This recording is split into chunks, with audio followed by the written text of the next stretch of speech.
સુરેન્દ્રનગર લખતર તાલુકામાં સ્થાનિક સ્વરાજની ચૂંટણીનો માહોલ જામી ગયો છે। ત્યારે આવતીકાલે સ્થાનિક સ્વરાજની ચૂંટણીને લઈને લખતર તાલુકામાં 2 જિલ્લા પંચાયત અને 16 તાલુકા પંચાયતની બેઠક માટે મતદાન યોજનાર છે। ત્યારે વહીવટીતંત્ર દ્વારા તમામ પ્રકારની તૈયારી પૂર્ણ કરી દેવામાં આવી છે। ત્યારે આજરોજ લખતર રેલવે સ્ટેશન રોડ પર આવેલા મોડલ સ્કૂલ ખાતેથી ઈવીએમનું ડિસ્પેચિંગ કરવામાં આવ્યું, જેમાં કુલ 74 બૂથ ફાળવવામાં આવ્યા।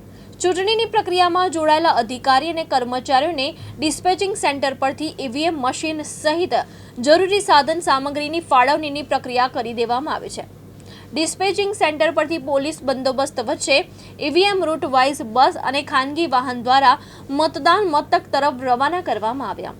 લખતર તાલુકાની અંદર ચૂંટણી પ્રક્રિયા માટે અંદાજિત 410 જેટલા કર્મચારી ચૂંટણીની કામગીરીમાં જોડાશે, જેમાં તાલુકા ચૂંટણી અધિકારી, presiding officer, assistant presiding officer અને પોલિંગ ઓફિસરનો સમાવેશ થાય છે।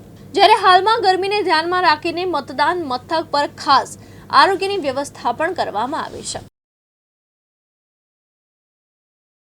જયેન્દ્રસિંહ ઝાલા, દિવ્યાંગ ન્યૂઝ, લખતર, સુરેન્દ્રનગર।